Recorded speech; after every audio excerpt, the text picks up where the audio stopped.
We are live, and happy Friday to everyone. Judge McAfee's corruption revealed, lemon logic, and the media accuses Trump of what they are clearly doing.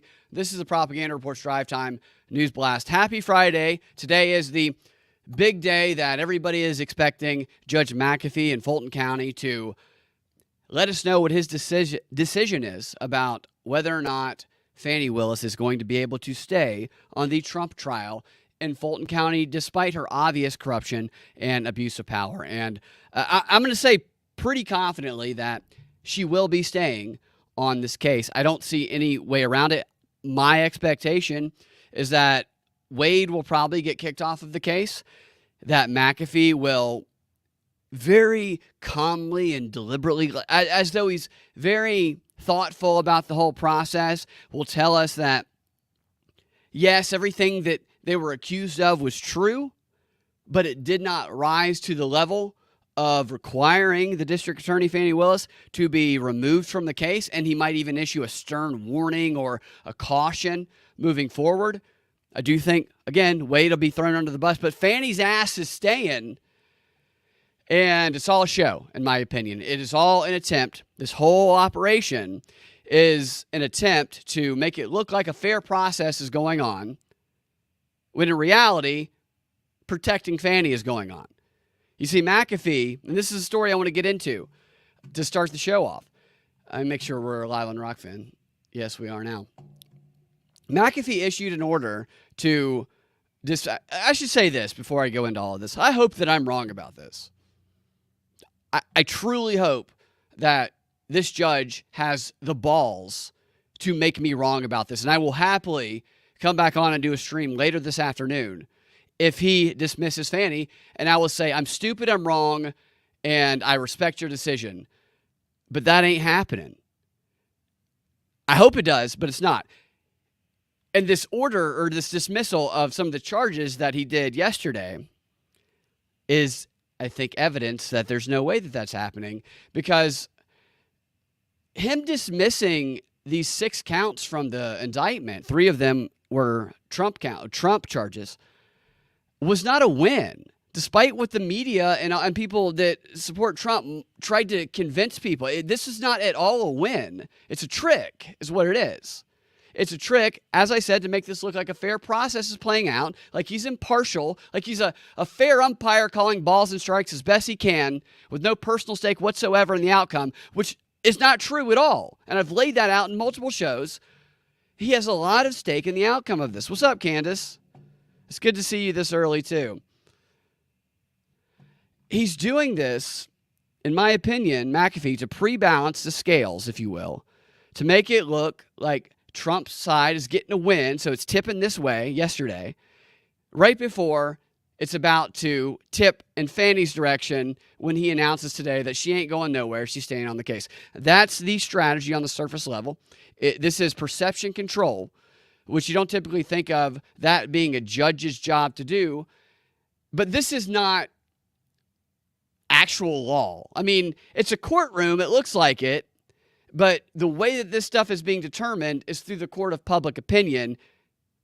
It's just given the arena of a legal case, because the law has been thrown out the window. It was a long time ago. I mean, we are living with a system of injustice, not a justice system.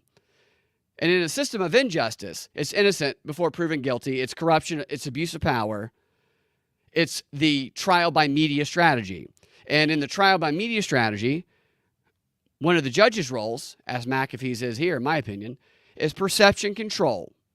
Is to figure out, like in this case, not how to get rid, or should he get rid of Fani or keep Fani. That's never been what he's been trying to figure out, despite the fact that this has been framed as a dismissal trial or hearing or whatever. His role this entire time has been to figure out how to best use his judicial power to protect Fani while also giving off the illusion of fairness. He's got to be a little bit of a magician here. I do not envy his role. I mean, he was put there and he accepted it, so I guess that's on him, but he's controlled. I hope I'm wrong, and I will personally apologize to him. I'll write him a freaking letter if I'm wrong about all this, but I don't think I'm going to be. So these counts, I'm going to tell you why these counts are not a win for Trump, the ones that were dismissed yesterday. Not because the 6 counts that McAfee threw out yesterday, not because they shouldn't have been thrown out. They absolutely should have been thrown out. On day one, they should have been tossed, laughed out of the courtroom the second he laid eyes on them 7 months ago. It should not have taken him 7 months to determine that these 6 counts in the indictment were fatally flawed. And that, to me, is revealing of everything I've been talking about, the true nature of what he's doing here. No judge in their right mind, if this were an actual justice system we're dealing with that was impartial and fair, would have allowed any of these charges to go forward for even a second. I went through the indictment after it came out in August, and I pointed out how vague and how lacking in specificity and how bogus these charges were. I saw it. Other people saw it. You know the judge saw it. Yet he allowed them to move forward for 7 months before he dismissed them and threw them out because they're fatally flawed. And he doesn't have to wait for there to be a motion to get rid of those charges. He is the judge. He can look at them himself. He has the power to say, this is BS, it's bogus, I'm tossing them. He didn't do that. He only threw these 6 counts out, these charges, when the circumstances, because of Fannie's her corruption emerged. Had it never emerged, he probably never would have thrown them out. He only threw them out because he had to. He had no other choice because he needed to create the illusion of fairness. So we're dealing with a judge here who was more than willing to let some of the most bogus, baseless, ridiculous charges last. And you can go even broader than this. This whole conversation about, is Fannie going to be thrown out? Is she not going to be thrown out? Let's get into the details of the legal. It doesn't. The entire indictment is BS. It should all be thrown out. It's all fatally flawed, and you can go through it count by count, and you can see that these RICO charges she is using base everything on overt acts in furtherance of a conspiracy. That's what RICO is, and that's what she specializes in. And overt acts, according to the law, can really, it gives the prosecution such a wide range to say, hey, look, this guy across the street bent down and tied his shoe, which was a signal to Rudy Giuliani, who was in a hotel room on the other side with binoculars, that signaled him to go commit an insurrection on the Capitol. Therefore, the guy who tied his shoe is guilty of an overt act in furtherance of a conspiracy to commit insurrection. Arrest him, put him on trial. I mean, that's how ridiculous this is. And when you factor in that the actual legal process, it just really doesn't apply anymore. At least in these cases, it doesn't. It's just eroded so badly. And when you see Fani Willis going into the courtroom, and literally, Fani Willis, I don't know if you watched all of the hearings, but at one point, because Judge McAfee used to be her underling, he used to work for her, he donated to her campaign. If he throws her off the case, everybody in Fulton County calls him a racist MAGA Trumper, which he's not, because he was appointed by Brian Kemp. Brian Kemp hates Trump. Brian Kemp's on Fannie's side with this. Brian Kemp hates people who question the election. So McAfee, to rule against Fannie, is knowingly sacrificing his career, betraying the 2 people who put him where he was, both of whom were his bosses in the previous few years. And he's getting branded a racist for probably the next 10 or 15 years. Is that something he's willing to do? If he is, much respect to him, because he would be doing the right thing to throw her off this case. Although the person who should be thrown off the case is him. That's the most important person who should be thrown off the case. He should recuse himself. I'll go into that here in a minute, but the problem with these counts that they threw out is that they weren't thrown out in the very beginning. So if McAfee had never thrown these counts out, if they had just gone to trial, then at least there was still the possibility that he's just dumb, that he's just an incompetent judge that does not understand the law. Because I'd rather have an incompetent judge that really isn't great with the law, but who is committed to being fair and impartial, than a judge who is very smart, understands the law, but is secretly and covertly committed to being unfair and not impartial. Because a person like that can be very, very sly about how they're biased. And that's what we're seeing here. And I'm just worried, I hope I'm wrong, but the fact that he's not going to throw this case out, and the fact that he waited 7 months to get rid of the most obviously empty, ridiculous charges you've ever seen in your life. And I'm gonna go through one of them in a second to show you just how freaking ridiculous one of these charges is. I mean, it's absurd. But the fact that he waited that long to do that, and the fact that he presents this even keel, reasonable, demeanor, and that he's a white male Republican appointed by a Republican governor who most of the country have no idea, hates Trump, opposes Trump, and sides with Fannie. Most people don't know that. It gives the illusion that, oh my gosh, this is a Republican who sided with Fannie. How can, of course it's fair, a Republican did it. And this is all the fuel the people who hate Trump need or hate the co-defendants. And I'm not even I've never voted for Trump. I always have to qualify talking about this with this. I went to law school. I think the law is fascinating. I think the way that it works, when it works right, it's not perfect, but it's effective. It's good. It could always be improved. But what we're seeing right now is a complete erosion of that. Innocent until proven guilty. Go screw yourself is basically what it is now. You're guilty until proven innocent if the people conducting the trial don't like you.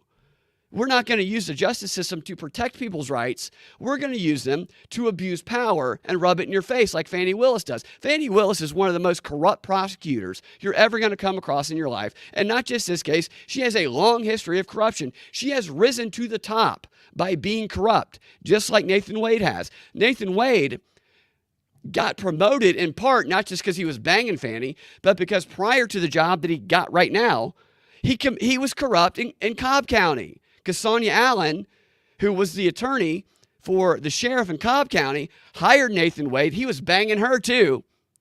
And she's even bigger than Fannie is. She hired him under the guise of investigating the deaths in a Cobb County jail. In the holding or the prison, whatever. There's a couple inmates died. The families wanted to know why. And so they hired Nathan Wade to investigate it. But it turns out because they were sued that he was actually hired to cover up how they died, because Cobb County knew how they died because there were recordings of how he died. And the reason that they put Nathan Wade on the case was because if they had an open investigation into how the inmates died, then that makes the recordings that showed what happened, which the family were seeking through Open Records Act, it makes them exempt to the Open Records Act. So Nathan Wade was hired by this other big woman he was banging to prevent these families from getting access to the recordings that told them how their family members died. And this came out. And originally Nathan Wade said he was paid nothing for this until he was giving testimony in court. And it turns out he was given $550 an hour for 5 or 6 months, hundreds of hours, to pretend to be investigating a death. And when they said, do you have any records of the work that you did? He said, no, it's all in my head. It's untraceable, untrackable. Just like Fannie said, with all the money she paid him. So Fannie looks over here and says, oh my gosh, look how great they did at corruption. I should hire Nathan Wade to come bang me and do corruption up here in Fulton County. And you know what? Bring old Sonia Allen up here too, and we'll have a throuple. We'll have a Nathan Wade sandwich. I mean, it's unbelievable that these people get raises by being corrupt. That's how they make something of themselves. And yet we have half of the country not only defending these people, we have them begging for these people to be corrupt simply because they hate the person that they are directing their corruption at. It's going to get directed at them too. I mean, it is getting crazy how ineffective and just abusive our justice system has become. And that's not at every level.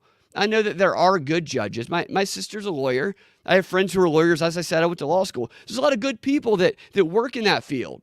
But at a broader level, what's being demonstrated is that, you want to get rich and powerful, do some corrupt shit. And it should not be rewarded the way that it is. I got completely off track there. A couple comments in. Good morning to everybody. People say, yeah, people do suck sometimes. I would agree with that, Candace, but people can also be wonderful. I don't mean to be negative this morning. I see people celebrating things about this case that they shouldn't be celebrating. They should be raising the alarm bells for. Like the more we call out what's going on, the less power they have to brazenly abuse their positions. They depend on us remaining silent. So people suck, but people are great. And when people speak up, we can all work together. And we can't stop these people. We told, okay, good morning, Quest. Where was I here? So those 6 charges. I mean, this is just so ridiculous. Just on the surface, right? He determined that they were fatally flawed.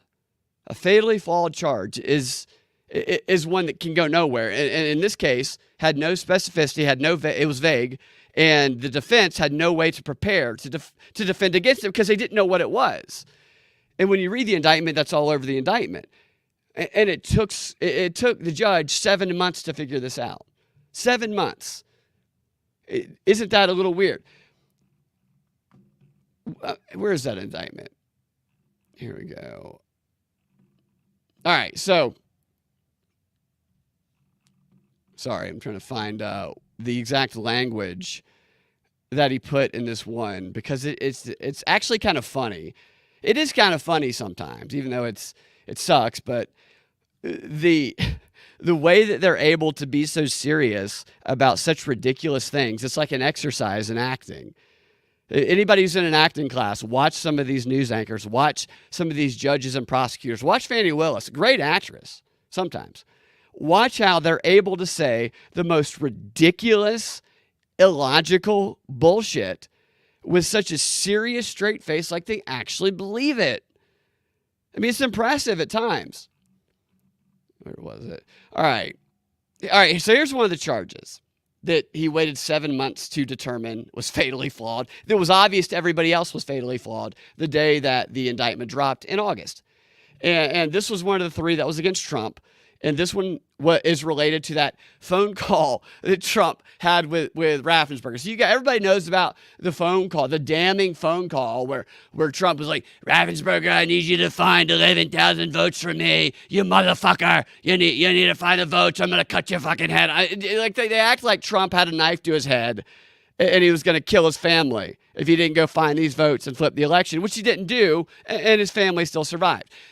Anybody who's listened to that actual audio recording of that conversation between Trump and Raffensperger, the Secretary of State of Georgia, knows that audio actually exonerates Trump of everything they accuse him of. I've made a montage of I've made an 8-minute one and a 15-minute one that I've posted multiple times that clearly shows that everything the media says about Trump trying to pressure him to do something illegal is a lie. But everybody has only listened, most people, to the 47 seconds of that audio recording of a 60-minute phone call. They've only heard the 47 seconds the media has pumped into their minds and then given them an interpretation of. And that is what their belief is based on. And apparently, that's the belief that the indictment is based on too. Because there's no way this judge would ever allow anything related to this phone call to be in an indictment if he knew or listened to the entire phone call, or unless he was corrupt. It's just not feasible that any judge with a brain would not throw anything related to something so obviously disprovable out. And the guy was interviewed on WSB the other day. I don't know if you guys heard that, but McAfee did an interview. He's going around campaigning now. And I can't remember the radio host's name who did it. I used to be on WSB with Monica for years. We got thrown off because we talked about too many conspiracies. We talked about Jeffrey Epstein before you were allowed to talk about Jeffrey Epstein. And then one of Jeffrey Epstein's buddies who took a bunch of money from him bought the company that owns WSB. Bam, we're out of there. Now they got somebody interviewing Judge McAfee, and the guy asked Judge McAfee absolutely zero questions that were relevant whatsoever. He just threw him a bunch of softballs, and he asked McAfee about his campaign. He let him campaign. And then McAfee did bring up at some point, he said, look, I knew what my decision is before I even knew somebody was running against me, which is the stupidest shit I've ever heard, because I knew somebody was going to run against McAfee 6 months ago. Now, the people running, could they officially announce and qualify that they were running 6 months ago? No, they couldn't. That official day where his challengers could announce and qualify was like a week and a half ago. So up until then, like everybody except me is going, he's running unopposed. I'm going, no, he's not. He's not running unopposed. He's definitely not running unopposed. For 6 months, I've been saying this. So if I know that this is true, I know that Judge McAfee knows that it's true. So don't believe his bullshit. He's a con artist who has an even-keeled demeanor. He's a good actor when it comes to, he's actually the perfect person to oversee this case for the corrupt actors who are trying to bamboozle the country. I mean, I don't know how I could know all these things 6 months ago and they're all of a sudden brand new to the judge involved in the case, because they're not. He's lying. But he goes on there and says, I already made my case. I'm not affected at all by politics. And people are like, do you believe him? Do you believe that he's not going to be affected by it? And they say that under the assumption that what McAfee was referring to was that he was going to disqualify her. It's like a false, they kind of projected into his words that he was suggesting he was going to get rid of Fannie. And they were saying, yeah, I believe him. And I'm like, I don't think you know what he was saying. I believe him too. I believe that he had already determined that he will not be getting rid of Fannie, that he'll probably be getting rid of Wade. And it's just such a stunt. It's just so... It's fun to mock this stuff and to just kind of see the drama. I mean, all these people are actors. They are all performers. They're all grifters for the most part. And it is interesting sometimes to see the dynamic of how it works and to, mock how stupid they are. But my gosh, it is frustrating when it affects people who buy into it, people your friends, who believe stuff that 100% is a lie. Like watching somebody who is your friend or family member get blatantly lied to by someone that you are 100% certain is a con artist is frustrating. This happens on a broader scale with politics all the time. I've had this happen with people I know in my personal life. You guys probably have known somebody too who's been a pathological liar, where the pathological liar works their way into a certain group and they are very, very good at lying. I mean, it's extraordinary the first time you experience a person like this. You don't even comprehend that somebody is capable of lying so effectively and so believably until you encounter it.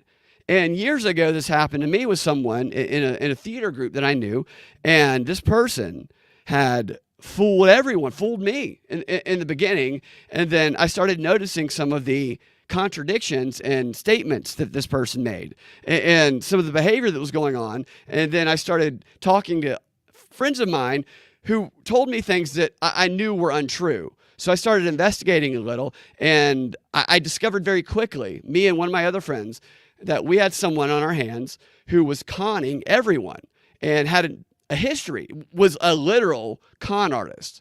And that is how this person had survived for their entire life. It's like that, what's that show? Sneaky Pete. It's like Sneaky Pete was amongst us, but the problem is everybody liked them. But they didn't know that this person was like stealing from them in a way that tricking them into giving them money. And making fake GoFundMes, it was really wild. And we tried to kind of tell people in like a soft way, and they get mad at you. They get mad at you if you tell them. So they have to like discover it on their own. And it was like crazy for like 6 months. I'm just seeing people that I know getting conned.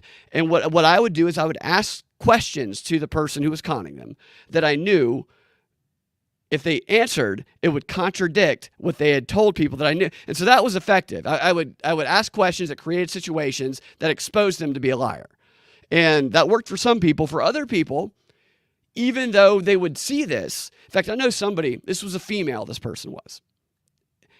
She dated somebody that is a good friend of mine, and met his sister. and made a bunch of claims about where she went to college. What she didn't realize is that his sister went to the same college that she claimed to go to, and she made a bunch of claims about that college that his sister knew were 100% false. So she realized this was a con artist, warned my friend, but because when you're in the grips of a female that you are infatuated with, you will find justifications to believe what you want to believe. Confirmation bias. We seek confirmation bias. We avoid cognitive dissonance. That's the simplicity of how they divide and rule us and how they lie to us and how con artists work as well. And eventually, my friend had an awakening. And he came to me and he asked me about it. He asked me about some stuff she had done. And I realized that he had recognized it. And he said, what do you think? And I told him to trust his instincts because I knew he saw it then. But it took a really long time, and a lot of people got conned.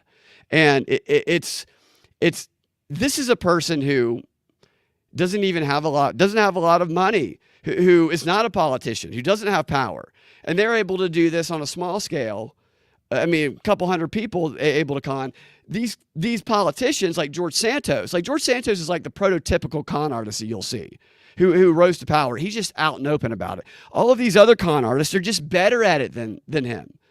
And I'm not saying everybody there is a liar. It's hard to determine, but our nation has to become skeptical. We have to become healthy skeptics, not black pill skeptics. Black pill skeptics is not good. Healthy skeptics is good because you question with optimism. Like you seek information, and we don't get mad at each other for questioning things and for questioning each other because we know there are con artists amongst us. And so if we all want to defend ourselves against them, we need to let each other know that it's okay to question each other. And everybody doesn't get everything right all the time either. I mean, so the other day, and I got a few emails about this or DMs about it, I was talking about Nikki Haley, and I said that she was a Native American. She's not. I was wrong. I misspoke on that. I can't remember she's an Indian. I don't remember the exact origin of her background, but I said it wrong. And a couple people messaged me, and they're absolutely correct. I got it wrong. And I'm glad they messaged me. I want to know if I got it wrong. Like, we should be cool with that. We should want to seek the truth together. And I think the more that people are able to communicate across the aisle with that mindset, the less power any of these people have because they depend on us not being able to do that. They depend on us being divided and ruled through these tribal mechanisms and emotional appeals, taking one side or the other, regardless of who it is we're following, and never having a conversation. And this Fani Willis stuff is one of the biggest examples of them dividing people that's going on in the country right now, along with the abuse of power that they're just so open with. They're so open with it. They're trying to normalize it. They're trying to normalize it, and Judge McAfee, in my opinion, has made it very clear, and he will make it even more clear today when he does not disqualify Fani, that abuse of power and corruption are welcome in his courtroom. He welcomes them in. That is what he's saying if he does not dismiss Fani Willis. And he won't. Because if he dismisses her, this is the biggest trial in American history, they say. He's got to dismiss the entire district attorney's office. Gone.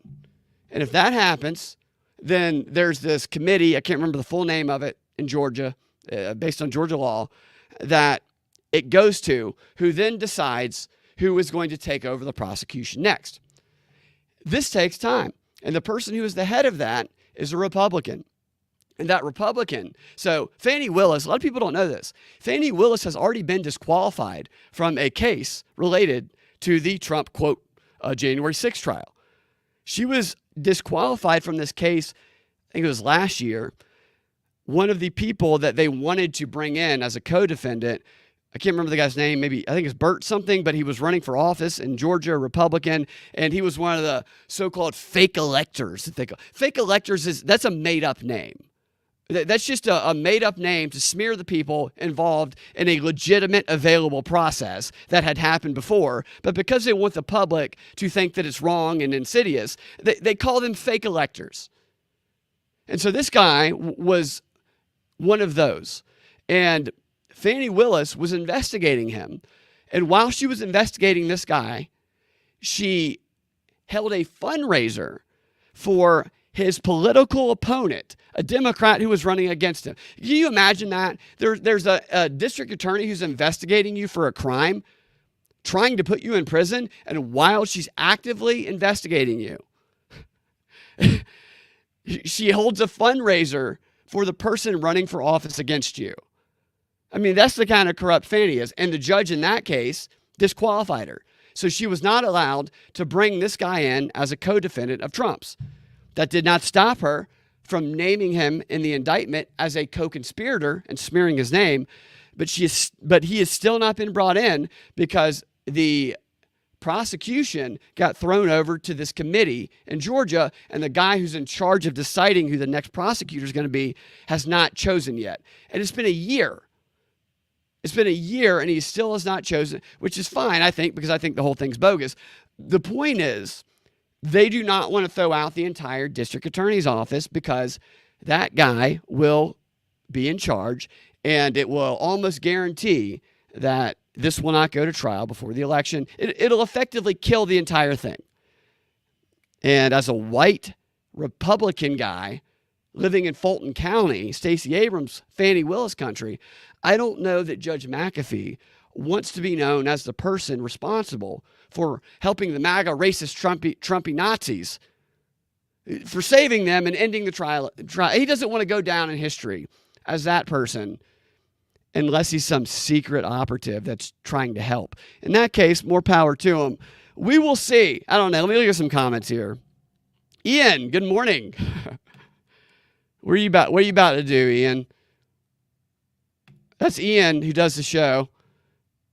Good. I'm not usually up doing some shows. It's different. It's definitely a different feel doing a show at 7 a.m. than it is at 9 at night or midnight. You have a different energy and you have a different group. But it's good to see everybody. It's not a question of crime. It's not a question. It's not a crime to question an election. You're exactly right, except they try and make it a crime to question the election. It's wild. You're about to go save the economy by doing some work. There you go. Did you hear me talking about our mutual acquaintance who was a con artist and relating her to politicians?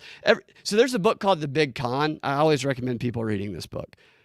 Go. It's on Amazon. I can't remember the author, but it's a book about this traveling band of con artists who go around the country. And this was like in the 1930s. The writer went with them. He rode with them for a while, and he documented their tactics, and he gave names to all their strategies, and he just told the stories about how they would go from town to town, taking over these towns with a specific wealthy target in mind, and they would convince half the town, including the police officers and the politicians, to work with them on this con. So that they would take over some store or something, and they would turn it into a fake horse racing place. And they would have the cops in on it, the politicians in on it, and they're all waiting for this one rich guy to come into town that one of them is baited. And when they get there, everybody's putting on a show for the rich guy, and the rich guy thinks that he's winning some horse races. It's his day, and the whole idea is to make him think he wins a little bit, and then to rob him, to take everything he has. And by the time they do it, the guy, he doesn't even know yet, because they give a handler to him, and that handler takes him out of town. And by the time he's out of town and realizes every last dollar he came with is gone, there's nothing he can do. But the problem is that he still thinks he can win. It's crazy. So these people think they con them, but they think they can still win, and they're listed as a target, and then their name is passed on to the next roving band of con artists who also target the same guy and run the same freaking con on him. Because they don't get it, because confirmation bias prevents people from seeing the truth when cognitive dissonance is so painful and you don't want to admit that you've been had. And in these propaganda texts, especially the ones written by the British, the Wellington House, Lord Northcliffe, who sent, what's the guy's name, Sir Gilbert Parker over here this is during World War I, to lead the operation to turn a neutral America into a pro-war on the side of the British country. They sent him over here to sidle up with a bunch of wealthy, influential celebrities, and first and foremost, though, before that, with the intellectuals in the country, because he was a well-known author, a literary celebrity, and everybody loved him and wanted to be around him. And he wrote letters back and forth to Northcliffe about how gullible the American people are, and about how these academics over here who loved him because he was a lord and he could bring people who were dukes around to their parties, and they just wanted to be like him. He boasts about how stupid they are and how he conned them. He said that they were the easiest people to fool because they were unable to see that they could possibly be conned. And that's like the most effective, like that. It's hard. Nobody wants to do that, but I don't know how to turn that off. It's just, everybody has to stop getting pissed at each other and stop slamming each other when somebody gets something wrong. Like this whole thing with COVID. The COVID thing was messed up. Everybody knows that. I don't judge people for anything they really did unless they're continuing to do it, unless they were dicks for doing it. But there's a lot of people who have this mentality of, and this is a problem with the Libertarian Party right now, in my opinion anyway, where the approach is, if you got the vaccine, I didn't get the vaccine, so I'm not, just to clarify that I'm not doing that to justify my own actions. I didn't get it. I was very cautious about it. I researched a lot of it, and I told people to look into the same stuff I did and to make a decision themselves. I don't judge anybody for doing that. I wanted the thing to work. I chose not to get it, but I'm not going to condemn somebody because they chose to. And a flood of misinformation, and not to mention, it didn't kill everybody. It helped some. Like, we don't fucking know. It was an experiment. We're still getting data in. Yeah, it had adverse effects for some people. Some people it hasn't done anything to. And so this idea that we should condemn and outcast people because they got a shot, yet they agree with us on everything else, is stupid. It's so stupid. And it's the reason the country is so divided right now. You disagreed with me on that one thing. Go fuck yourself and die in hell. Like what is that?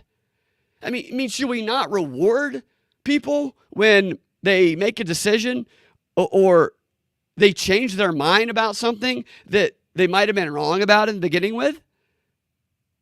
Or they open their mind to possibilities that before they closed off to? I mean, that's how you grow and come together. Nobody gets everything right the first time. Everybody makes mistakes. Improv, the whole idea of improv is you have to be willing to fail over and over and over again. If you're unwilling to go up on stage and suck over and over again and try stuff, then you will fail. Because the only way that you're going to get good at it is going up there and failing. And so we have to reward people for failing and learning. Not to say that people fail in any decisions. The point is, it's just so stupid to have this battle of, I was right, you were wrong, fuck you, nobody should listen to you. There's not a person on the planet who has not been bamboozled by propaganda. Not one of us. Every single fucking one of us has been had at some point in time. And it's hypocritical to condemn others and say you're not worthy because they fell for something that you didn't. Because you've probably fallen for something they did. That's another fucking tangent again. I'm sorry, let's get back to this case because I want to go through this actual charge. It's so ridiculous. Here it is right here. This, I think it's, if you have the indictment, I don't have it pulled up, but I think it is count 38, I believe, that McAfee threw out after 7 months. Took him 7 months to realize it was fatally flawed. This is what the count, the now dismissed count, charges Trump with. It charges Trump with solicitation of a violation of oath of public office, of oath of a public officer. And it accuses Trump of unlawfully soliciting, requesting, importuning, which is like persuading or trying to pressure, Georgia's Secretary of State Brad Raffensperger to engage in conduct constituting the felony offense of violation of oath of public officer by unlawfully This is the interesting part to me.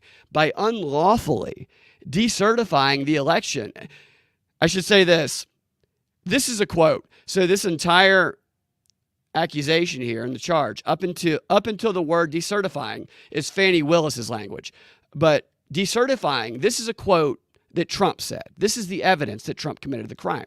Quote, by unlawfully, quote, decertifying the election or whatever the correct legal remedy is. So that's what Trump said.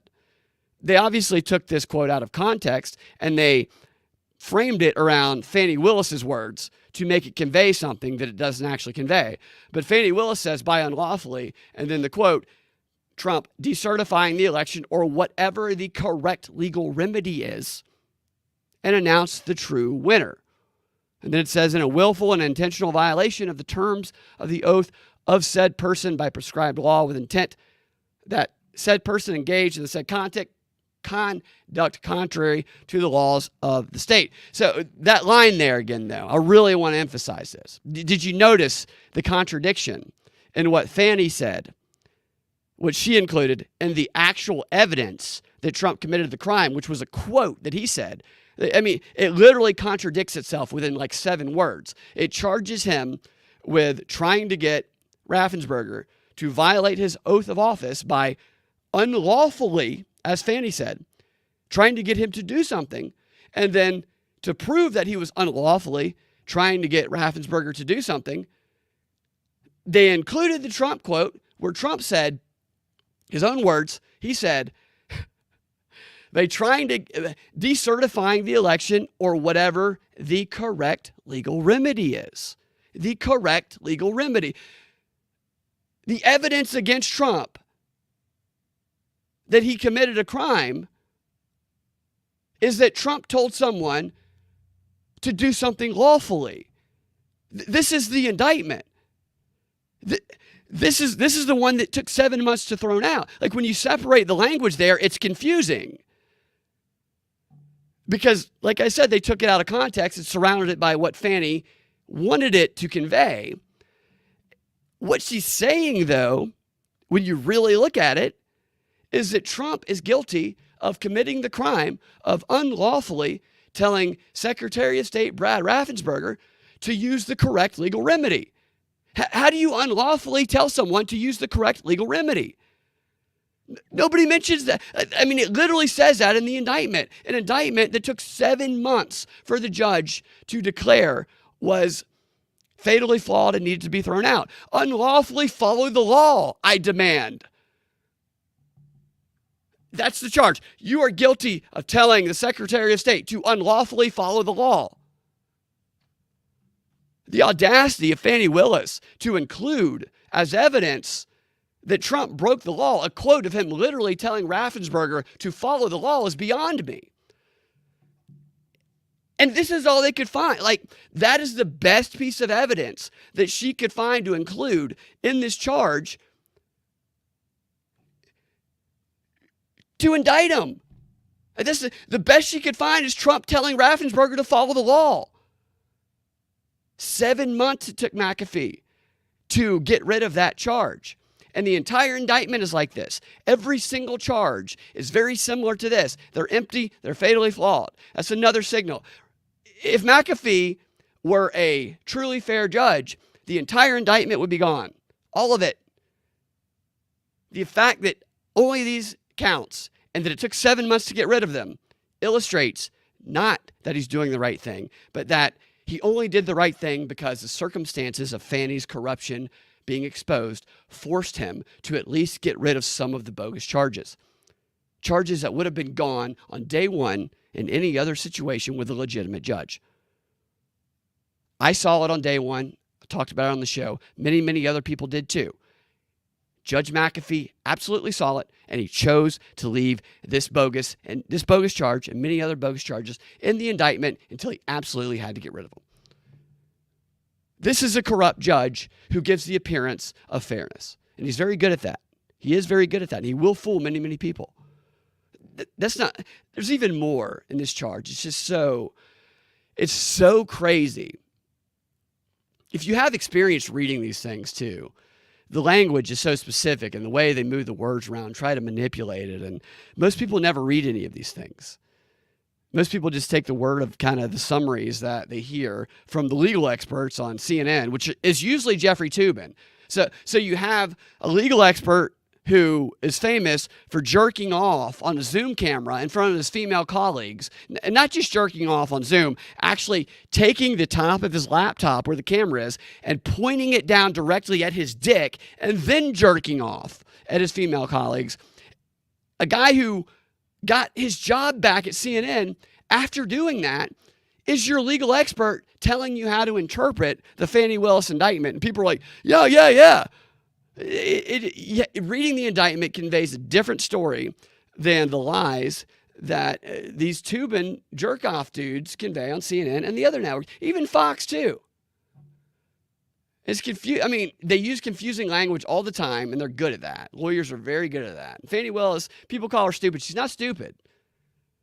She's like evil. Like she's a bit, I don't want to say evil, but she's definitely someone that you don't want to be around, in my opinion. She seems like a nightmare who is just, I mean, she's like a mob boss, the way she carries herself to me, the way she behaved in that courtroom. I mean, cucking out the judge. One of the lawyers saying, "May I approach judge?" And then Fani Willis responding, "You may." Before the judge, it's not her courtroom. She responds that you may approach. And then the judge is like, "You may." I mean, this is not a woman who is in any way concerned that this judge is going to do anything to hold her accountable. She even talked at one point during the hearing about how the judge used to work for her. This is an arrogant woman. This is an arrogant woman who last week was interviewed bragging about how she's excited to keep working with Fulton County and being their DA for the next 4 years. She is in no way of the belief that she's going to be removed. It is going to be interesting to see the reaction and what the implications of all of it are, because it's going to taint the case. Either way, the case is tainted. One way or the other. I don't know that they can actually get it to trial before the election. If they can't get it to trial before the election, then it's going to be pointless anyway. They'll try to, though. If they do, I think Trump has something to worry about. I never thought that he would actually get convicted of anything. But if this actually gets to trial before the election, and Judge McAfee is still the judge, and Fani Willis is still the prosecutor, then this will not be a fair trial. And they will do everything in their power to put him in prison. They need to delay this. Whatever the outcome is today, it will be appealed. So we'll see. They're running out of time, though.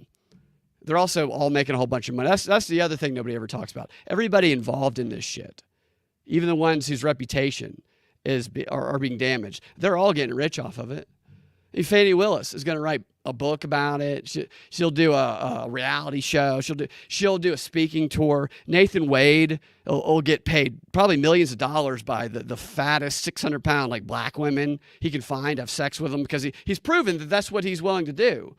I mean, you should see Sonia Allen. Sonia Allen makes Fani Willis look like she's anorexic, and that's the first woman that he was hooking up with to get his job in Cobb County before he did all the corruption there and then got rewarded up to the Fulton County job. So the final line in this indictment, it's just so maddening, man. Like, everybody's such a grifter. Everybody's a grifter. They're all full of shit. People on the left, people on the right. I see all of these people on the right. This lawyer who goes on to Megyn Kelly on a regular basis and just says bullshit. He says some true things, but then a bunch of bullshit. And I'm like, why are you saying bullshit? I was with you. You don't have to you don't have to start to hype everybody up that this is the smoking gun.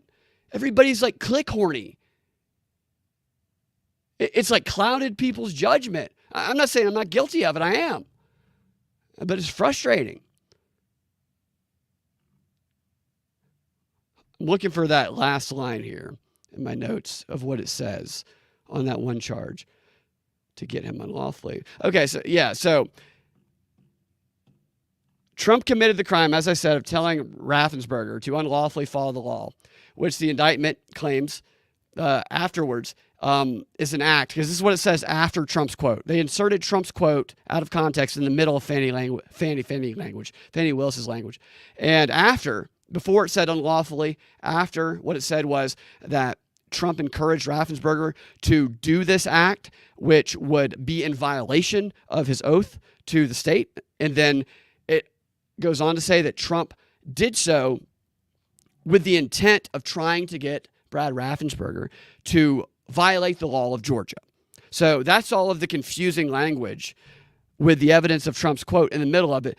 But when you really break it down, what it essentially says, when you take it apart, is that Trump told Raffensperger to unlawfully follow the law by telling him to do something that violates his oath of office that Trump knew would get him to break the law. Trump tried to get Brad Raffensperger to unlawfully lawfully do something that breaks the law. Does that make any sense? That's what he's charged with. You see the problem with the indictment here.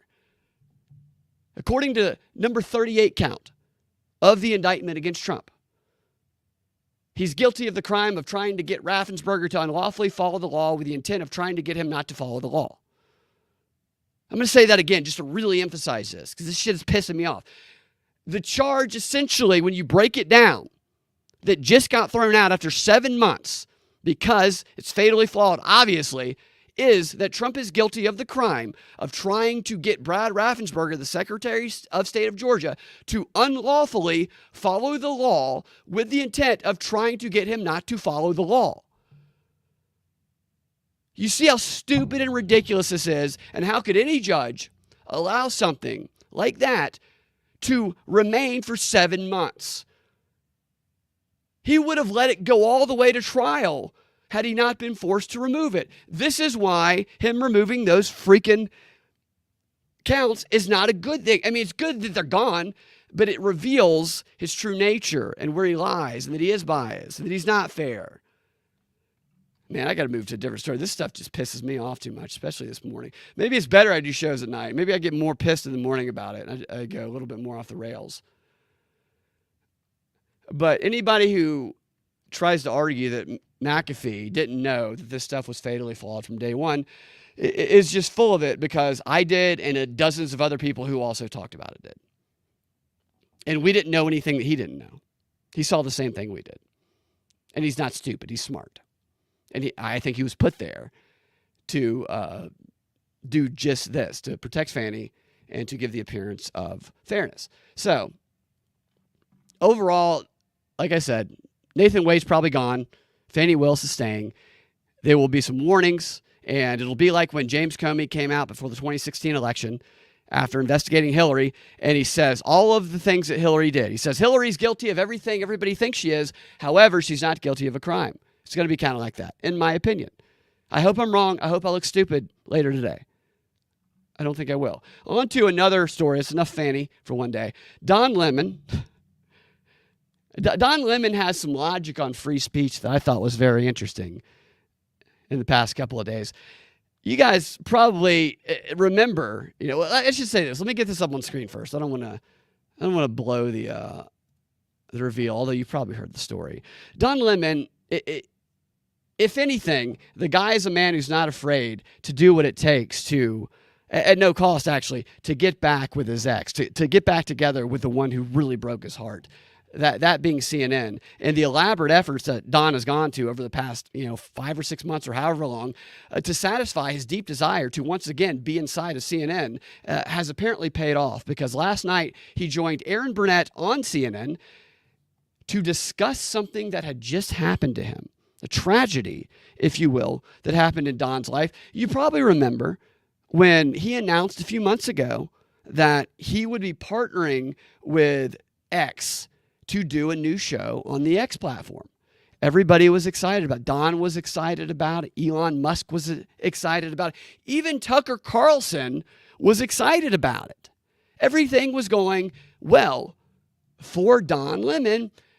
That is until after he had already recorded his very first episode, which was him interviewing none other than Elon Musk. 24 hours later, Don finds out that his X show is canceled. Musk canceled it. What happened? Why did Don have to suffer the oppression of Elon Musk? And that's what he was on CNN with Aaron Burnett talking about. And in this first clip here, he's telling Aaron what happened that caused Elon Musk, after their 90-minute interview, to do a flip and cancel the entire contract they had entered into for him to do a show. It's pretty funny. Don Lemon, talk about a PR genius. This is actually some pretty interesting guerrilla marketing strategy he's doing here. But here he is talking with this bitch. And joining me exclusively out front is Don Lemon. So Don, you do this 90-minute long interview with Musk. You sit down with him. This is the culmination. He had actively courted you to come on. One of his tweets: have you considered doing your show on this platform? Maybe worth a try. Audience is much bigger. It had been public. Then you had reached a deal. I'll talk about that later. Then he texts 24 hours after this 90-minute long interview, which is the first of your show launching. He says, contract is canceled. What happened? First of all, it's good to see you, Aaron. He's so happy. It's good to see you. Look how happy he is to be there. Thank you for having me on. That's a good question for Elon Musk. Quite frankly, what happened? I don't know. As I said in my statement, I felt really good about the interview. Felt great about it. I said to him as we were doing the interview, and it was tense at moments, but you've been involved in tense interviews. Yep. I said to him, I think it's good that people see folks like you and I who have different worldviews come together and talk, as he says, have free speech. Free speech is only important when someone you don't like, or I would say someone who doesn't have your same point of view, or someone is, if they're allowed to speak freely and to say their point of view. Apparently that doesn't matter to Elon Musk. It's just for maybe talking points for him or rhetoric, because it doesn't seem to matter when it's about him, questions about him from people like me. There's a lot there. It doesn't seem to matter to him when it's about questions from people like Don, which I assume he's referring to a gay black propagandist that Elon Musk doesn't like to give free speech to, which is apparently what this issue is. This is a free speech issue. Don Lemon getting a contract to do a show for millions of dollars on a social media platform, getting that contract canceled, is a violation of Don Lemon's right to free speech. I didn't realize that. I mean, he's free to talk on X all he wants, and he is talking on X about all of this. Sharing video clips that he took, ran to CNN with. They play out of context on here, he plays some out of context on X. He's able to do all of that. Yet him not being able to get a multi-million-dollar contract to produce a show on a social media platform is a violation of his constitutional right of freedom of speech. It goes even beyond that, though. We learn that it's not just him not being able to do a show that violates his free speech. Elon Musk refusing to answer a bunch of stupid personal questions that are intended to provoke him so that he can run to CNN and say, look what I got, look what I did, I'm still in line with your propaganda message, take me back. Elon Musk refusing to give into that is Elon Musk censoring Don Lemon. It's censorship via not answering every stupid question you've been asked. It's the flip side of the first. This is so convoluted, and this is what I was talking about earlier. If you want to be an actor or something, watch these con artists, because this is an exercise in taking the most ridiculous shit you've ever heard in your life and treating it like it's actually serious and real. No, my constitutional rights were violated, and I've been censored because I asked Elon Musk what his social security number was, and he refused to tell me. Can you believe that? It's my constitutional right to know anything that I ask him. This is the Lemon logic that he is giving here, and that this entire segment is framed around.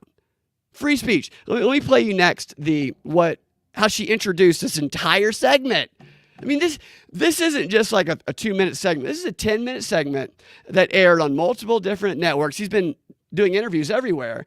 The people are taking this shit seriously simply because they hate the content that is on X. Now, people still get censored and silenced on X. I was put in time out for a couple of days for telling the AJC to go suck Fani Willis's D already, which I think they should do because, I mean, they might as well be doing it.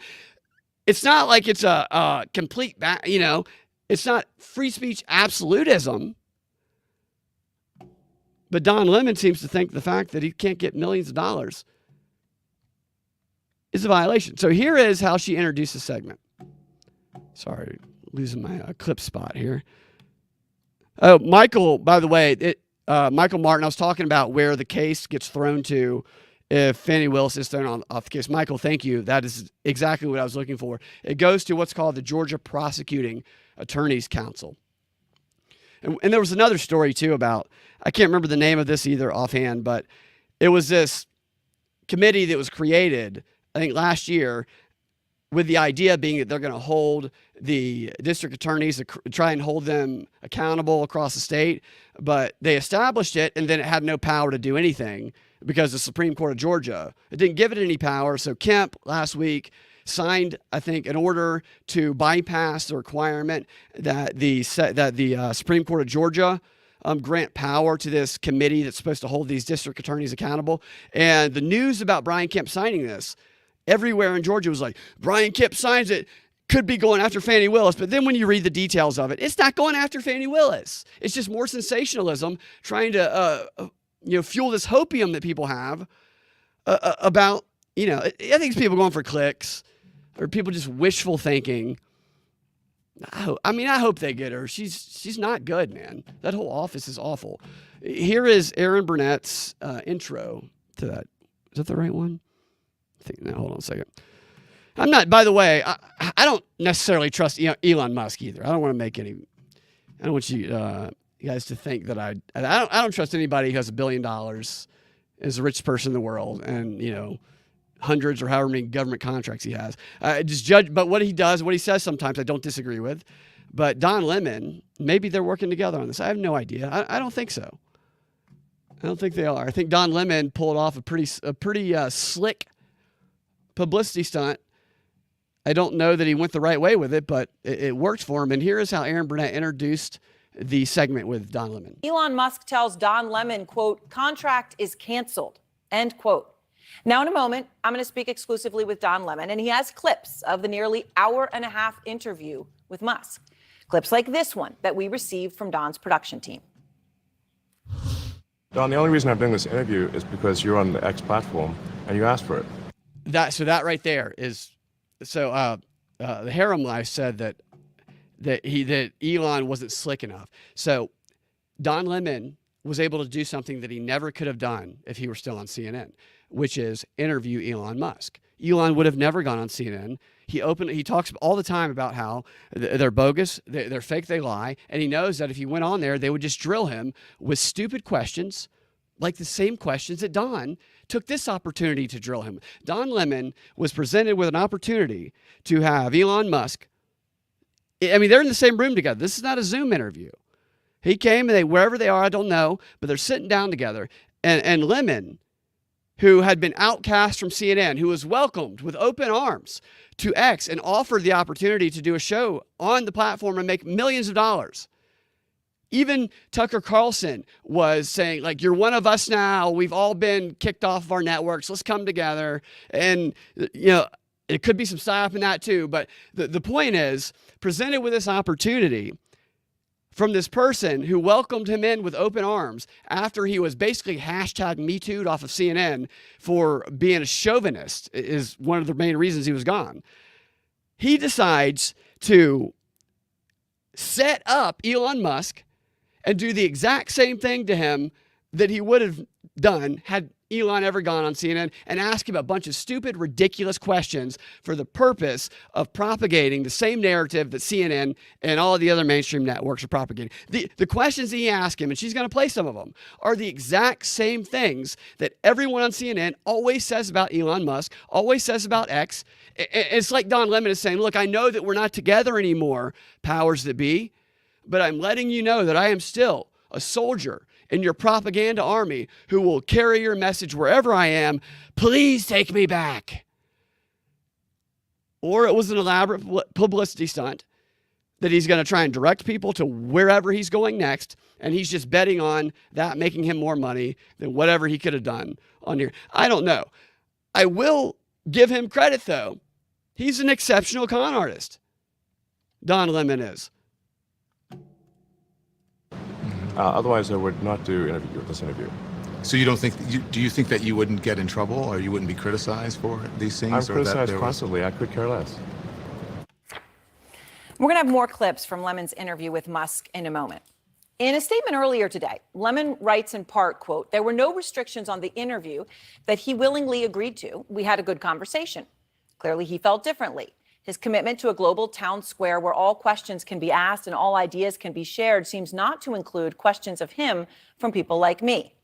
Now, CNN reached out to X for their comment, and their response is, quote, "We reserve the right to make decisions about our business partnerships. And after careful consideration, X decided not to enter into a commercial partnership with the show." Now, this decision, coming as Musk had, of course, publicly courted Lemon and has repeatedly made a commitment to free speech when he bought Twitter again and again and again. Well, I think it's very important for there to be an inclusive arena for free speech where all, Twitter has become kind of the de facto town square. Free speech is meaningless unless you allow people you don't like to say things you don't like. Otherwise, it's irrelevant. I really can't emphasize this enough. We must protect free speech. And free speech only matters, it's only relevant when it's someone you don't like saying something you don't like. It's damn annoying when someone you don't like says something you don't like. That is a sign of a healthy, functioning free speech situation.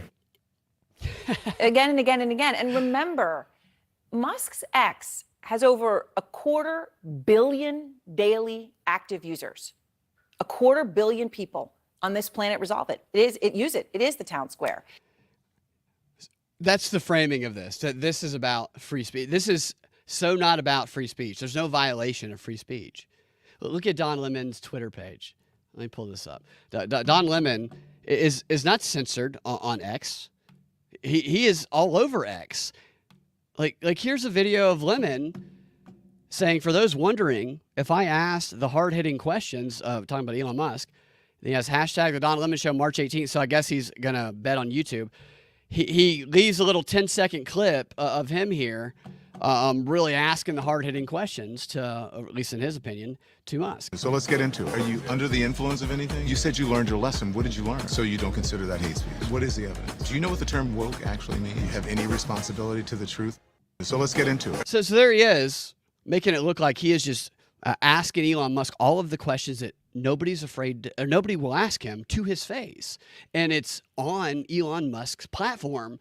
And yet this is a story of Don Lemon being oppressed because he's not being, his right to free speech is being violated because his multi-million-dollar contract was canceled. But I mean, they didn't officially, I guess, confirm it because there'll be legal aspects of it. But what kind of convolution of reality is this right here? I mean, this is a privileged person who's reaching millions of people right here, who used this position he was in, knowing that Musk is being friendlier to people who are willing to do stuff on the platform, like Tucker Carlson, and there's some others as well, that he could get Musk to come in there, and he decides to use that opportunity to suck the dick of the organization, try to anyway, who ousted him. Screwing over the person welcomed him in the process. I mean, that's what a piece of shit. You know, what a piece of shit. Thanks for welcoming me after I was #MeToo'd. Now I'm going to stab you in the back. That's Don Lemon right there. He's trash. So he goes on. It's just fun. He says some funny shit too. It's so George Santos, the con artist, Republican guy. He's a piece of shit. Like, he ran these schemes where he raised money for sick dogs or something like that, and he stole all the money instead of giving it to the sick dogs. He's a piece of shit. But he does say funny shit sometimes that's ridiculous. Don Lemon's the same way. Here he continues. Make sure I got the right one here. So here I think she gets into some of the clips that he had. So he brings all these out of context clips that makes him look good and conveys the message they want, while making Elon look like, I guess a racist Nazi or whatever the hell they want to call him. So when you said that, I wanted to play some of the clips because some of them are illuminating. These are clips that you shared with us. This is a part of the conversation with Musk where you ask him about hate speech. Hate speech. Here it is. Hate speech on the platform is up. Do you believe that X and you have some responsibility to moderate hate speech on the platform? Look at Elon Musk's face right now. He's sitting there going, I gave this guy the opportunity to do a show on my network. I came all the way over here, wherever the hell we are, to do an in-person interview with him for his first show. His first show is going to be me, like the richest person in the world who owns the platform. And this motherfucker is sitting here asking me about hate speech that I allow on my platform. What a piece of shit. You wouldn't have to answer these questions from reporters about the Great Replacement Theory as it relates to I don't have Democrats, to answer these the questions. Great Replacement Theory as it relates to Jewish people. Do you think that? I don't have to answer questions from reporters. Don, the only reason I'm doing this interview is because you're on the X platform and you asked for it. Otherwise, I would not do this interview. So you don't think? Do you think that you wouldn't get in trouble or you wouldn't be criticized for these things? I'm or that criticized there was- constantly. I could care less. Illuminating in so many ways. Right? That's illuminating in so many ways, that line of questioning. That wasn't a question. That was an accusation in the form of a question, accusing Musk basically of spreading anti-Semitic hate speech on his platform and allowing others to do the same, which is the same message that CNN has been promoting for a while now, as well as MSNBC. And Don Lemon's like, I'll do it on my own and I'll bring you the tapes. But that's illuminating for Aaron Burnett here in so many ways. And then Lemon goes on. Look at his face here. Let me let this play a little bit here. I have two things. Look how satisfied he is. Look how happy he is that he got him. What a piece of shit this guy is. He is so happy with himself right now. I mean, what a smirk he's got right there. What they talk about there is anti-Semitism, Jewish people, and they talk about the Great Replacement Theory, and he goes on to talk, I'm not going to play the whole thing, but he goes on to say that Musk doesn't understand that when he is saying things like he says on X about immigration and the problems at the border, that what he is doing is he is causing people to shoot up schools. He says he doesn't understand that his language on X is causing people, because we read their manifestos, to go shoot and kill a bunch of people in schools. I mean, what a dick sucker of the man right here to just say the most stereotypical bullshit talking points after getting an opportunity to reach far more people on X than he's ever going to reach on CNN.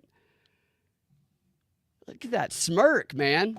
I have to say, Don Lemon's an asshole, but he's probably a funny drunk, which I'm going to play you a clip of him drunk here in a moment. The next clip, he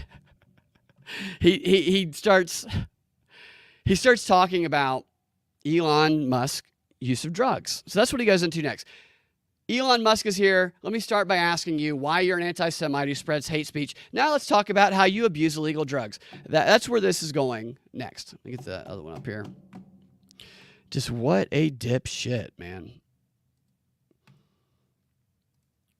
Here he is. Here's another clip. You talked about ketamine in this particular instance, something that he has discussed before. Here he is.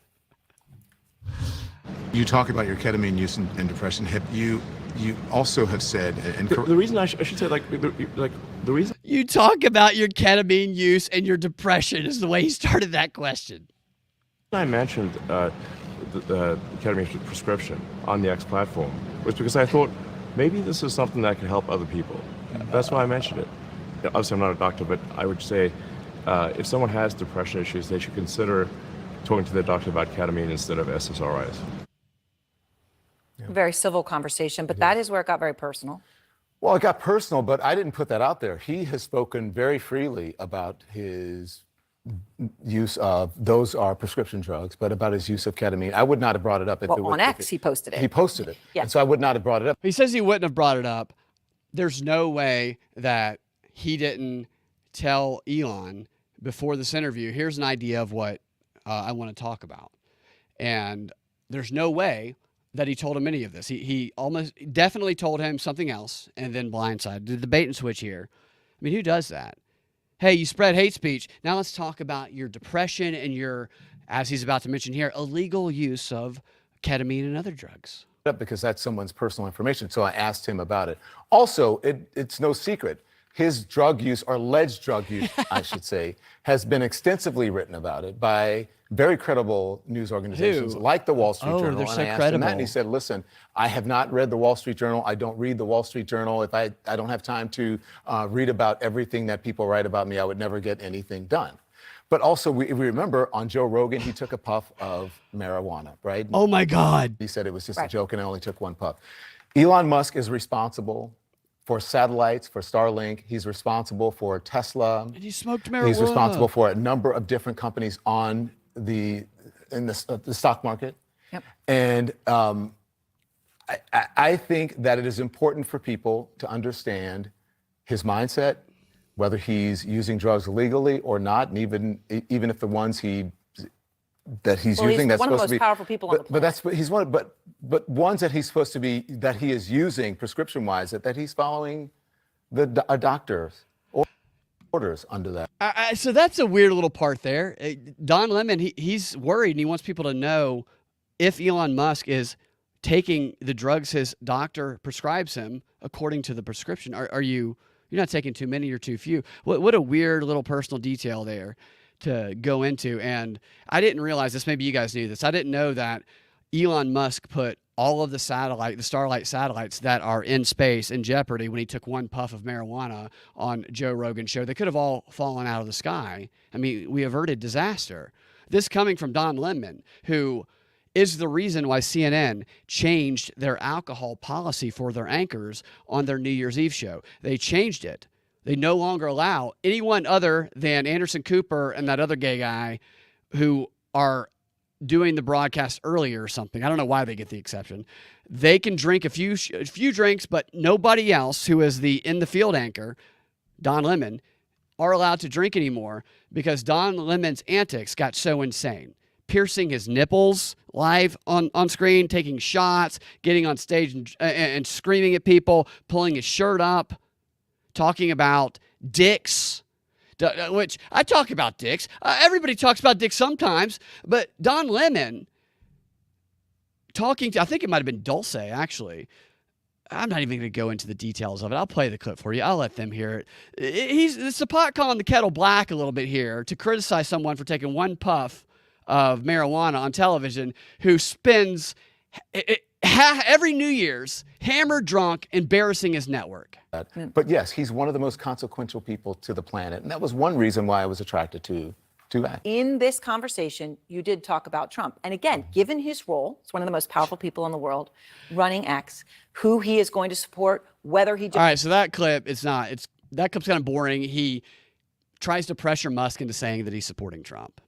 He says, did you meet with Trump when he was, I can't remember where they were, and they implied, and she does here wrongly, that Musk went to Mar-a-Lago. He didn't go to Mar-a-Lago. Musk was somewhere else, and Musk said that Trump came to where he was, and they had a conversation, and then Lemon is like, did you give him money? Are you giving him money? He actually asked him, are you loaning him money to pay for his legal fees, is what he asked him, and Musk said no, and the whole idea was to make people think that Musk is supporting Trump. which Musk refused to say. But I love that interview he did. He's like, I'd like to sit here and talk to you, Mr. Musk, about your anti-Semitic hate speech that you like to spread, your abuse of illegal drugs, and the fact that you are supporting a MAGA Nazi. Could you please talk to us about that? That's basically the interview. And then this final moment here, he brings it all the way back around to what they started the segment with, which is the which is the free speech angle, a very, very interesting angle to take. What an elitist angle to take here. I mean, people actually get censored. They actually get their stuff removed. I have had an entire website removed from the internet. And I know that free speech deals with the government censoring people. There's some people like to, pick holes about that. But when you have Google has all these contracts with the government, and they're working on these disinformation initiatives together, and they're funding all of these corporations for the purpose of eliminating certain speech that the government dictates which speech is eliminated. And then my entire website gets taken down, and half the videos I have get taken down, which I provide actually evidence that proves. I don't say anything. I just show evidence of it. Here's I show court document. It gets taken down. I get a strike on my channel, which happened many, many times. That's censorship. Don Lemon's censorship is I'm not getting multi-million dollars for doing a show. It's just a very, very elitist thing. And it's why people hate CNN, and it's why people don't connect with these people. But they're all swindlers. They don't give a shit. They don't give a shit. Here he is closing this bullshit out with his free speech. What's interesting to me in all of that and all these questions that, about what people are asking me, what I asked Elon, what happened, what did I do? Yep. During the course of that interview, I never raised my voice. I told him, so nice. I think this is important for people to hear, so nice. Especially considering how the type of discourse that we're having in the country right now. And he supposedly says this is a public square for all. Yeah. Maybe we're learning that a public square should not be privately owned by someone who doesn't think that there should be any moderation on that platform. So it was interesting because at the end, I could tell that he was upset. He was uncomfortable. It was tense. And I said, listen, I'm not trying to make you uncomfortable. As a matter of fact, I would go and have a beer and hash these things out. You and I do not disagree. You and I do not agree on much. Yeah. But I will fight for your right to be able to say what you want to say. That's what freedom of speech means to me. And 24 hours later, then. And 24 hours later. It means freedom of speech does not mean, I guess, the same thing to him as it does to me. Yeah, clearly, it means something different because what we just heard in that same sentence is that freedom of speech to Don Lemon means that Elon Musk should not be able to own X unless he's going to censor it. In the same sentence, he says, Elon Musk, maybe he shouldn't be able to own X as a private citizen unless he's going to have all this moderation in place, censorship. And then he censors me. He's not about freedom. It's just such, and I know it's pointing out the obvious and what they always do. It's just an illustration of elitism, man. And I don't know how you can defend an appearance like that. I don't know anybody who does. I don't really know anybody who likes Don Lemon anymore. I think Don Lemon's kind of burned a lot of bridges now, and I don't know that it was a wise choice for him to do that. Like, I've never run into somebody who's been like, no, I'm really a Don Lemon fan. I love what Don Lemon's doing. I'm sure they're out there. I haven't come across them, but the fact is he's a good liar. He's an experienced, a seasoned liar. So there will be work for him somewhere. You know where he will probably end up, if I had to guess? News Nation. They'll bring him on, News Nation, and they'll put him right next to Chris Cuomo, and we will get to relive the little gay interactions that Chris Cuomo and Don Lemon used to have when they passed off one show to the other on CNN all the time. I'm predicting that comes back. Get rid of that shit. All right. So, yeah, I told you my overall thoughts on that. This is a PR stunt is what it was. And, it's Don Lemon signaling, hey, I'm still part of the establishment. Welcome me back. If you want me, I will continue to spread your propaganda message, and I will screw over people who try to be nice to me. So, moving on to this next story. I love this story. Like, stories like this make me laugh. They make me laugh because this story, it's about Trump, and Trump is being accused of something, as he always is. He's being accused of flooding the zone, as they call it. Let me put this on screen. Trump. Yeah. So did he signed with PBD? Is he going to also continue working at News Nation? I assume he is. Maybe I'm wrong about that, but I did see that. And that does make me question that podcast now. Maybe the guy just, I don't know. You know, I was talking earlier about giving people a second chance, but I don't know. Chris Cuomo was a guy who pretended to be isolating himself during the pandemic. I mean, this goes beyond it. You guys remember when he was pretending to be by himself, but he was actually at his house in the Hamptons with his family doing these fake I'm sick videos in the basement while riding around on his bike and enjoying the public up in the Hamptons? It was such a fraud. And then you have all the stuff about his brother. I know it's his brother, but still, his brother was doing some pretty questionable things, and he's bringing his brother on to do this funny, silly segment, rub it in people's faces. At the very least, he could have not done that. I think Chris Cuomo has a lot more to prove before his redemption arc can start, in my opinion. Fannie and Wade. Yeah, so you think Fannie's going to be disqualified? I hope so. I hope so. Wade will be. Fannie, no chance. I don't think. I want to be wrong about that. I don't believe it'll happen. So you think this was a setup to set Elon up? And, you know, I thought about that. He maybe would have been part of it. To usher, she says, think, change, repeat, to usher in regulation for social media and remove private ownership, and that they're all in cahoots, old Don and Elon. That's always a possibility. That, you know, it's always in the back of my mind. I also had to keep in the back of my mind that they don't always work together, that it's hard to tell. It really is hard to tell until you see what the outcomes of it are. I don't know. I don't trust any of them personally. So you got into a fight with someone oh yeah, that's right. Chris Cuomo got into a fight with someone. I think he was biking or some shit like that. Chris Cuomo was terrible during the pandemic. He does not deserve a redemption arc yet. At least make him earn it. You don't get to do an interview with Tucker Carlson and pretend to like each other, and then all of a sudden you're redeemed. You know, you earn your redemption. Totally. Man, I really hope you're right. I hope that Fannie is disqualified. Last story, Trump being accused of, this is so funny to me. I mean, it's sick and twisted, but Trump floods the zone. This is an article headline for Accuses. Trump floods the zone as general election test desensitize voters. The reason that I like this story, and you'll see when you see the contents of it, is because they're accusing Trump of doing something that in the article they provide evidence that he's doing it, except the evidence they cite is them doing it. The media says Trump is doing this, and here's how we know he's doing it, and they show us them doing it. It'd be like, look, I know you're stealing money from me because I have a video of me stealing money from you.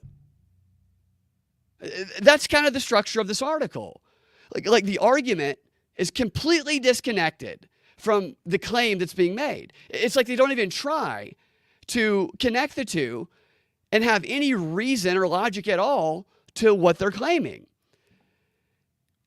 I don't know if it's because the person who wrote the article, their brain is broken, or if it's because the person who wrote the article wants those who read it and believe it, wants to break their brains. Because this is the type of disconnect in logic and conclusion that is brainwashing. And when you go down and look at it, I'm just going to go through the article here. It starts with, this is a funny paragraph to me, with Tuesday triggering the start of a 34-week general election campaign. Hold on. Let me tell you what the picture is. Let me describe it to listeners. I'm sorry. The image with that headline I just read is a shadow image of Trump in profile position with what looks like thought bubbles or quote bubbles, white quote bubbles, increasing, 3 of them going upwards out of his mouth, and they're all on fire. Because everything that comes out of Trump's mouth is fire, and it drives people insane, and it makes them incapable of making decisions. Media has nothing to do with any of that, of course, just Trump.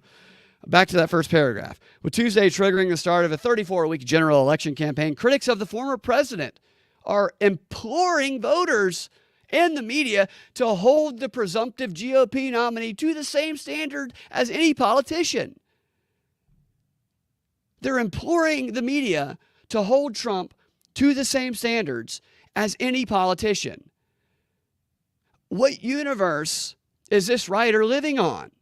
where he thinks that Trump is getting it easy. They're taking it easy on Trump. They're not scrutinizing him at all. Treat him like the other politicians. I don't think they would want them to actually treat him like the other politicians, because if they did, they would have to stop calling him a racist, a Nazi, accusing him of raping everybody he comes across, and of being Putin's puppet. To think that the media is going easier on Trump than they are other politicians is hilarious. It's like a parody. And then they have the Why It Matters section they always have in Axios, which says, for 8 years, the hurricane of news conjured by Trump's unprecedented behavior and rhetoric has enraged, exhilarated, and eventually numbed much of the American public. So it's Trump's fault. It's Trump's fault alone. And then they give the consequences of Trump's numbing of the American with his, what they call the flooding the zone, which is not, even though they're going to attribute that to Steve Bannon as a propaganda tactic, it's as old as time. They didn't just invent it. But the consequence of Trump doing this, they say, is that many voters have tuned out, or they have priced in Trump's baggage and legal issues to the point where he's now favored to defeat Biden in November. So the only possible explanation as to why this RCP poll has Trump leading Biden is because Trump has been flooding the zone with hurricanes of ridiculous news and other things that has broken their brains and numbed them to reality and caused them to not pay any attention to his legal problems. That's the only possible explanation for why Trump is winning, according to Axios. Perhaps there's another explanation. I don't think at all that people tuning out from Trump's legal issues would cause him to rise in the polls ahead of Biden. I think if everybody tuned out like they are suggesting here, I think there would be a far more likely chance that Biden would be leading in the polls. The reason Trump, in my opinion, is likely leading in the polls is, well, not to mention that Biden is just, I mean, the guy's not there. They amp him up with amphetamines and cocaine eye drops, once a month or so. And he screams through a speech. But other than that, he's not competent. Can't. It's obvious. I think people recognize that. But also, people are paying attention to Trump's trials, to his legal issues. They're paying very close attention to it because they have recognized that the stories the media tells them about what's going on are bullshit, and that they have to look at it closer and pay closer attention to it themselves. Watch the entire hearings, read the indictments and the documents, actually analyze it, because they're lying to you, so you got to pay closer attention or you're going to get bamboozled. So Trump is leading, I think, because people not tuning out, they're tuning in closer, and they're watching these con artists lie, and so they're ignoring the con artist. Yet Axios flips that on its head and pretends that Trump has just dumbed everybody down and convinced them that he's a great guy. Another thing is that this whole accusation here, or this whole premise about people are only supporting Trump because they're not paying attention to his legal issues, it's all premised on the assumption that Trump is 100% guilty of absolutely everything he's ever been accused of, and that nobody disagrees with that. It's a universal belief. That's the assumption here, which is the dumbest shit. It's really stupid. And they'll yell at you if you say, well, are there other explanations? You're a Nazi. But what about other explanations? You're a racist. But what about maybe you're a Christian white nationalist who rapes people? Wait a minute, raping people? It's just these buttons, these triggers, these language landmines are programmed into people, mostly on social media, not as much in person, that as soon as somebody questions the only explanation that they've ever been offered to explain somebody's behavior, which is always the most condemning explanation, as soon as someone says maybe there's another, they are triggered to call you a long list of propaganda slurs. I mean, it's really kind of crazy because you could ask some of the same people, do you think that there's only one explanation to anything, at least that should be considered? everything right now that the media tells us about Trump and other figures and other stories they don't want us thinking about, they do this propaganda psyop that maybe not, intellectually convinces them, because they don't think about it that way. It's all emotional, that there's only one explanation to tell them what happened here. But it makes them behave in a way that the first thing that they were told by the media that satisfies their confirmation bias is the only possible reason for what's going on. And all of the other explanations have been framed to violate or trigger cognitive dissonance, which they will avoid at all cost. That's the simplistic divide and rule strategy right there. Appeal to confirmation bias and appeal to the desire to avoid cognitive dissonance. Why would you go and seek out truth, which sometimes requires going through cognitive dissonance, which causes literal physical pain in the nodes in your brain? There's no incentive to seek that out when the media is just feeding you with all of this confirming information about things you want to believe. That was a little bit of an aside, but our psychological biases are sometimes our biggest strength, but oftentimes exploited as one of our biggest weaknesses. They all act like he wasn't. I know, you're right. The harem life, they all act like he wasn't president for 4 years. It's the same shit. He's going to eliminate democracy. He's going to be a dictator for life. And he's going to have a van that drives around the country, and him and Rudy Giuliani are going to personally cut the wombs out of every woman in the country because they want to be in control of their body. They say the same crazy shit, even though he was already president and didn't do all of the things before. But this time, he has nothing stopping him, is what they say. I don't know. I mean, I know I talked about earlier about the consciousness, really, of pathological liars. I know people who are in power, they do studies where people with psychopath traits, they tend to be in politicians and other leadership, or CEO, the people who always end up collapsing companies by filling their own bank accounts and pockets with billions or millions of dollars. They always end up being psychopaths, obviously. Maybe that's like a disconnect that I don't understand, because I don't get that. I don't get that mindset. I just don't get how you can wake up every morning and go to work knowing that your job is to deceive everyone, millions of people that you're talking to, without thinking about the broader consequences of that, which there are. I mean, the media, you can't even say the media is the enemy of the people, which they are. They have blood on their hands. It's provable.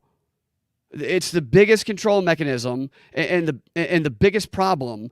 It causes all the problems in this country, the media does, because it controls the pictures in people's brains. And unless people are outside experiencing certain things, and people themselves outside of the influence of what they're told about people and experiences from the media, then they have no idea that they are being conned by people who are simply getting paid millions of dollars to lie to them, and who are pretending to be some progressive activists or whoever that's like. Most of the people who get people to go do activism and shit, I don't like activism. I get that there's good activism, and I get people have a good intent and heart in doing it sometimes, but nothing's more co-opted than activism. And the people who organize activists to go, quote, put their bodies on the line like they always tell them to do, are never on the front lines themselves. They're behind the scenes watching with their binoculars as people who they conned into going to engage in violent action for some cause that is usually vague and unattainable. Because if it were attainable, then the problem could be solved, and the organizer and the politicians would lose all the power they have over the activist. So they have to con them with unattainable goals. Stacey Abrams is who I'm thinking about.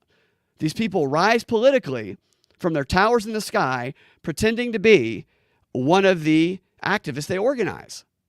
It's not to go into the black Illuminati right now, or whatever Illuminati, but I've been talking about Fani Willis a lot and looking into all the people that she has hired in the district attorney's office of Fulton County since she got the job. She's hired basically nothing but members of the Divine Nine fraternities from the HBCU schools, which are called, and this is not me, this videos of them, right? They call themselves the Black Freemasons. And the Black Freemasons, the origin of them comes from the Skull and Bones, because these white elitists wanted to control the black population using black people because they trusted the black people more. And it's the same. It's like the same shit with Stacey Abrams, pretending to be just like the people she's conning because the color of her skin is the same, when the reality is it's bullshit. She's using them. It's all bullshit. Man. Is that all right? Back to the article, man. I just go off on tangents sometimes. I got to control that a little bit better. Moving down here, where was I?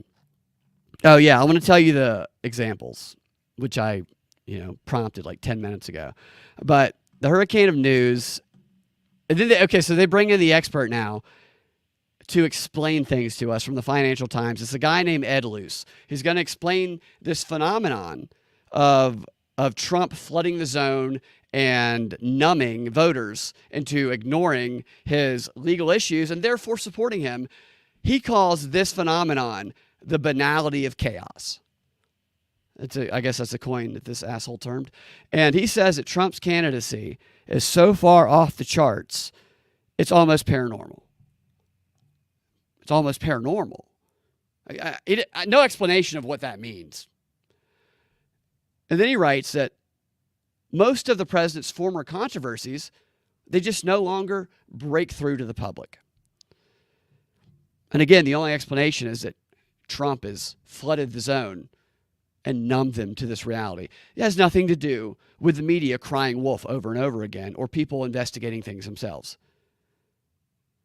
You call somebody a racist every single day. You call everybody a racist. Nobody's a racist. And then when an actual racist comes around, nobody's going to believe you when you call him a racist. And then it says that in 2018, former Trump chief strategist Steve Bannon argued that the best way to neutralize the media, which he labeled the real opposition, is to flood the zone with shit. Bannon did say that. Again, he wasn't the one that created that strategy. It's as old as time. And then it says, mission accomplished. Lucy argues mission accomplished, citing events from the last 5 days alone. So, this is my favorite part. He's showing that Trump is flooding the zone, and these are the examples of what Trump is doing to the American public. Listen to this. On Friday, he says, Trump posted a nearly $92 million bond in a New York court to appeal damages a jury ordered him to pay to writer E. Jean Carroll after he was found liable for sexually abusing and defaming her. So that's the first example of Trump just brainwashing the public, is him appealing a case that there's not a person in the country who wouldn't appeal it if they were in the same situation. If he doesn't accept that he just has to pay this woman who is a proven liar, and her story is the most ridiculous, bogus story you've ever heard in your life. If he doesn't just give her $100 million, then what he's actually doing is flooding the zone and trying to brainwash the American public. So you're not even allowed to defend yourself. That's the first example. The next one of him flooding the zone is on Saturday, Trump mocked Biden's lifelong stutter and called journalists attending his rally in Georgia criminals. So who's responsible for that being all over the news? Is Trump responsible for that? No, the media is the one that showed that. So how is that Trump flooding the zone? That's the media doing it. And they continue to do it. It says on Sunday, Hungary's authoritarian prime minister, Viktor Orban, said that Trump promised him that he will end Russia's war with Ukraine by not giving a single penny in aid. So the third example of Trump consciously trying to flood the zone is a statement made by someone who's not Trump about Trump. I mean, this is the evidence of the disconnect in their argument here. Then he says on Monday, Trump vowed to free wrongfully imprisoned January 6 rioters as one of his first acts if he's reelected in November. Since when is promising to release wrongfully imprisoned? He didn't say rightfully imprisoned. He said wrongfully imprisoned. I'm going to release wrongfully imprisoned people, and then you get accused of flooding the zone, spreading propaganda to numb the minds of the public. I mean, this doesn't make any fucking sense. Finally, he says on Tuesday, CNN's Jim Sciutto, who's a real asshole if you've ever seen him on TV, reported in his new book, these books are so stupid. They're all so stupid. He reported in his new book that Trump privately praised Adolf Hitler for doing some good things, according to former Chief of Staff John Kelly. So the final example that Trump is taking over the media landscape and consciously trying to numb the minds of the public is that some asshole on CNN wrote an unverified claim that's probably disputed in his book and then talked about it on CNN. Half of these Trump's not even involved in, yet they're accusing him of being responsible for. And this whole shit about Trump privately praising Hitler, what if he said Hitler took care of his dogs? He loved his dogs. Does that mean that Trump wants to kill 6 million Jews if he said that Hitler loves dogs? This idea that you only have to say awful things or you have to ignore the strengths of bad people is stupid. If you go into a war and your general strategy is to treat your enemy as though they're the dumbest people on the planet and you respect nothing about their ability or intelligence, then you're going to get killed and lose immediately. You have to recognize the strengths of the people who are bad. Otherwise, they'll dominate you.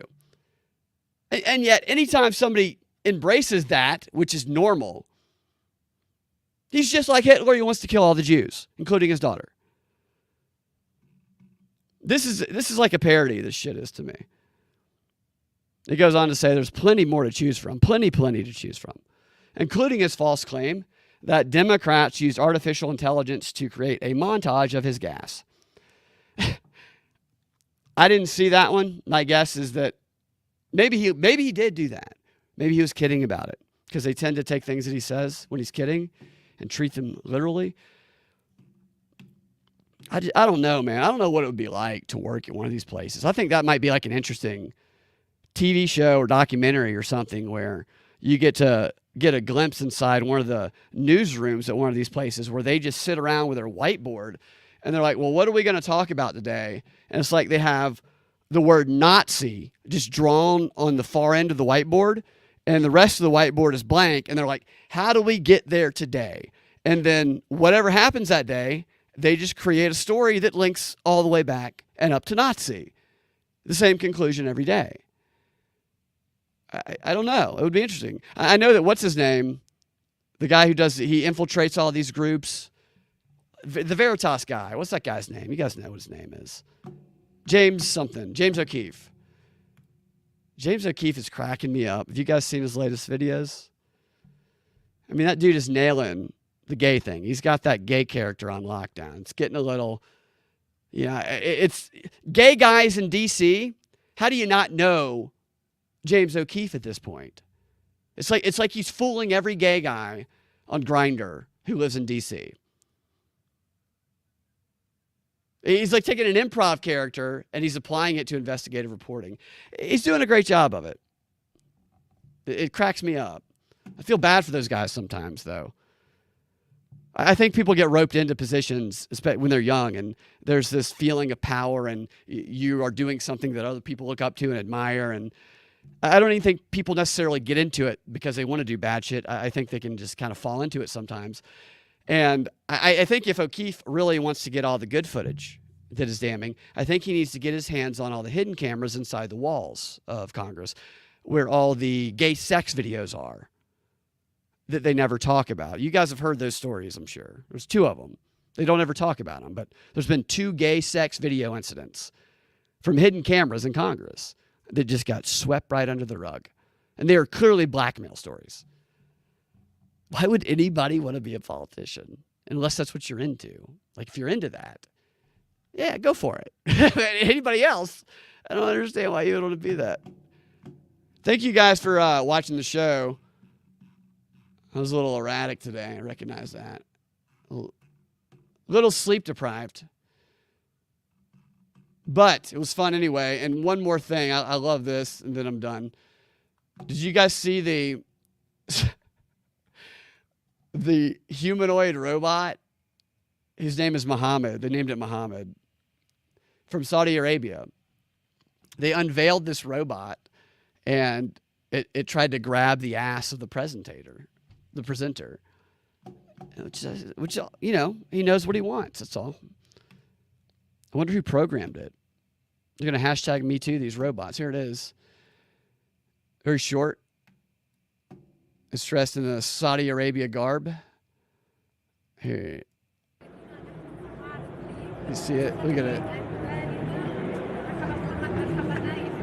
So it's subtle. It is very subtle, but and it's probably just moving. It's probably just moving, but it happened to be in the right place at the right time where it looks like it's trying to subtly grab this chick's ass. It's only a matter of time. It's only a matter of time. All right, guys. Thank you guys for hanging out with me and for watching. And I hope for the best today. I hope I'm wrong about everything. I hope McAfee disqualifies Fanny. I'll keep my fingers crossed. And if he does, I will come back later and I will praise him and I will apologize. We'll talk to you guys next time. Have a fantastic rest of your day.